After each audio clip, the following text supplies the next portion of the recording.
मेरा नाम सोनिया है। मैं देखने में सीधी सादी लड़की हूँ, लेकिन मैं जिसे चाहूँ उसे 1 मिनट में अपने और आकर्षित कर सकती हूँ, क्योंकि मेरा फिगर बहुत अच्छा है और मैं अपने आप को हमेशा मेंटेन करके रखती हूँ।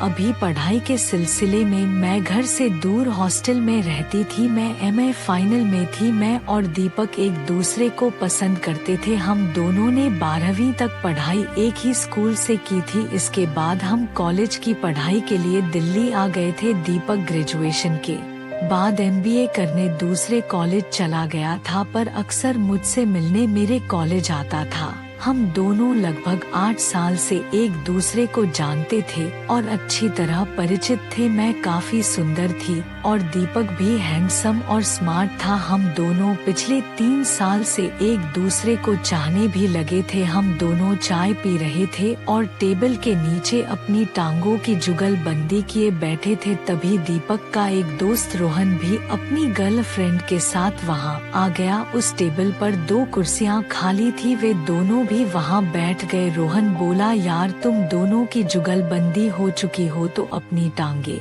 हटा लो, अब हमें भी मौका दो। यह सुनकर दीपक और मैंने अपने पैर पीछे खींच लिए।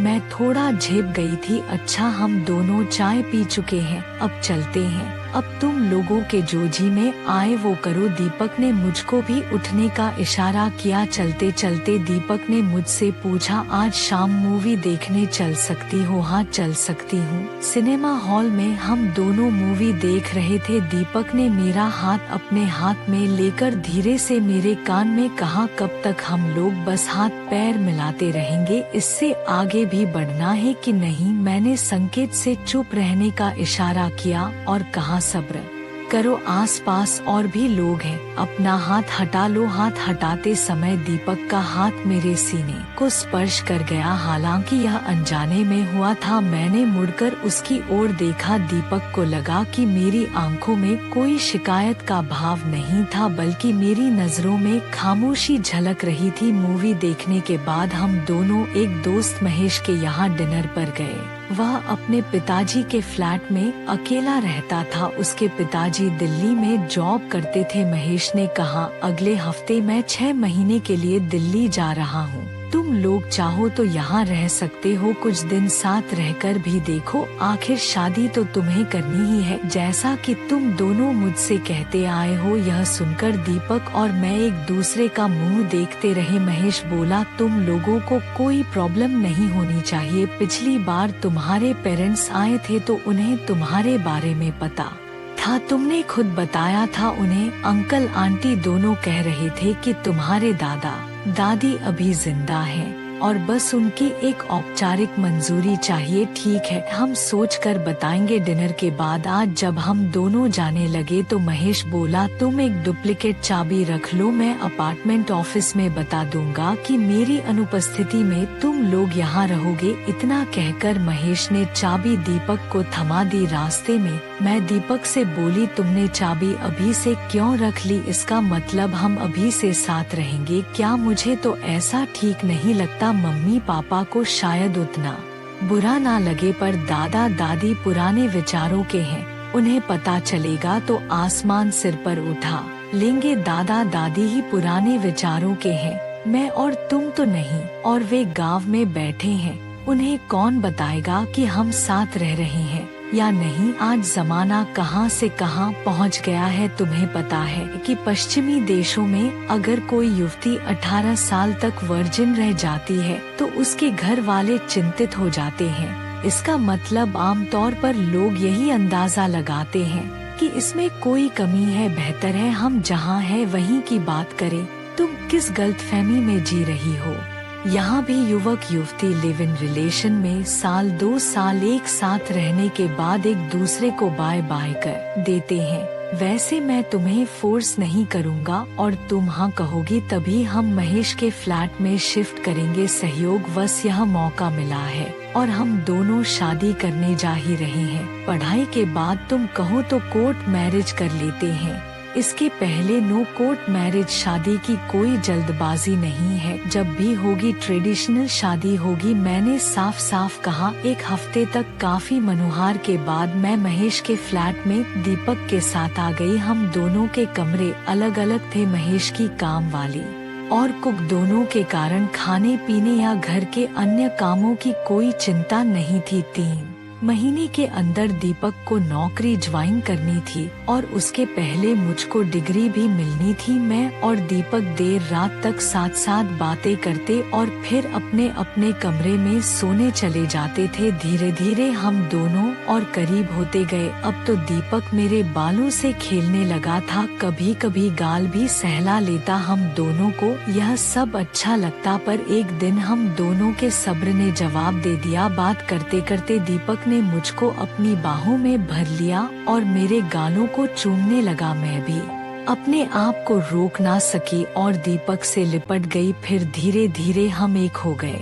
जब एक बार सब्र का बांध टूट गया तो हम दोनों इस सैलाब में बह निकले। कुछ दिन बाद मैं बोली, दीपक इधर कुछ दिनों से मेरे पेट के निचले हिस्से में दर्द सा रहता है, कभी कभी ये ज्यादा ही हो जाता है, किसी डॉक्टर को दिखा लो। मैं अकेली नहीं जाऊंगी, तुम्हें भी साथ चलना पड़ेगा। अब लेडी डॉक्टर के पास मुझे कहाँ ले जाओगी, तब रहने दो, मैं भी नहीं जाती। अच्छा बाबा चलो कल सुबह चलते हैं। अगले दिन सुबह हम दोनों डॉक्टर के पास पहुँचे। डॉक्टर ने मुझको चेक किया, फिर पूछा दर्द कहाँ होता है। मैंने पेट के नीचे हाथ रखकर कहा यहाँ। डॉक्टर ने नर्स को मेरा यूरिन सैंपल लेकर प्रेगनेंसी टेस्ट करने को कहा और पूछा शादी हुए कितने दिन हुए। मैं अनमैरिड हूँ। डॉक्टर ने पूछा सेक्स करती हूँ। मैं ऐसे प्रश्न के जवाब देने के लिए तैयार नहीं थी। मुझको कुछ सूझ नहीं रहा था कि मैं क्या बोलूं। मैं सिर्फ डॉक्टर की ओर देख रही थी। डॉक्टर ने नर्स को बुलाकर कहा इनके साथ जो आदमी आया है उसको बुलाकर लाओ और इनकी प्रेगनेंसी टेस्ट रिपोर्ट लेती आना। दीपक केबिन में आया तो डॉक्टर ने पूछा, पेशेंट कहती है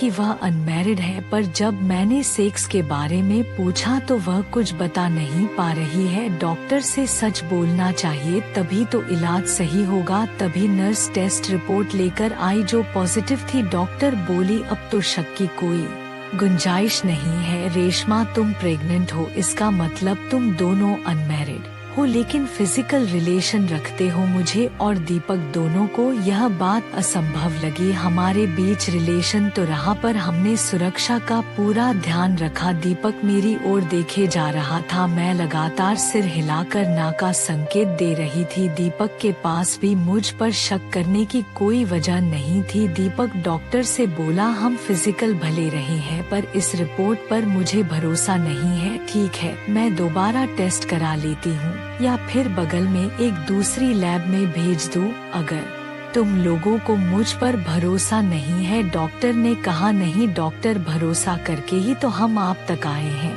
फिर भी एक बार और टेस्ट करा लेती तो ठीक था। डॉक्टर ने नर्स को बुलाकर यूरिन का सैंपल दोबारा टेस्ट करने को कहा। नर्स को थोड़ा आश्चर्य हुआ। उसने रिपोर्ट अपने हाथ में लेकर पढ़ी और कहा सॉरी, यह टेस्ट इनकी नहीं है, दूसरे पेशेंट की है। दरअसल दोनों के फर्स्ट नेम एक ही है और सरनेम में बस एक लेटर का फर्क है। इनका सरनेम सिन्हा है और यह रिपोर्ट मैडम सिंह की है। आई एम सो सॉरी, अभी इनकी रिपोर्ट लेकर आती हूँ। यह सुनकर दीपक और मेरी जान में जान आई। नर्स मेरी रिपोर्ट लेकर आई जो नेगेटिव थी। तब डॉक्टर ने दीपक से कहा आप बाहर जाएं, मैं फिर से देखती हूँ। मुझको बेड पर लेटा कर चेकअप किया। फिर दीपक को भी अंदर बुलाकर डॉक्टर ने कहा कोई दिक्कत वाली बात नहीं है, इनके पेट में बाई ओर को सूजन है, मैं दवा लिख देती हूँ। उम्मीद है 2 सप्ताह में आराम मिलेगा। मैंने चलते चलते डॉक्टर को धन्यवाद दिया। मुझे और दीपक को अपनी तत्कालिक समस्या का निदान मिल चुका था। हम दोनों ने खुशी खुशी अपने फ्लैट पर जाकर चैन की सांस ली।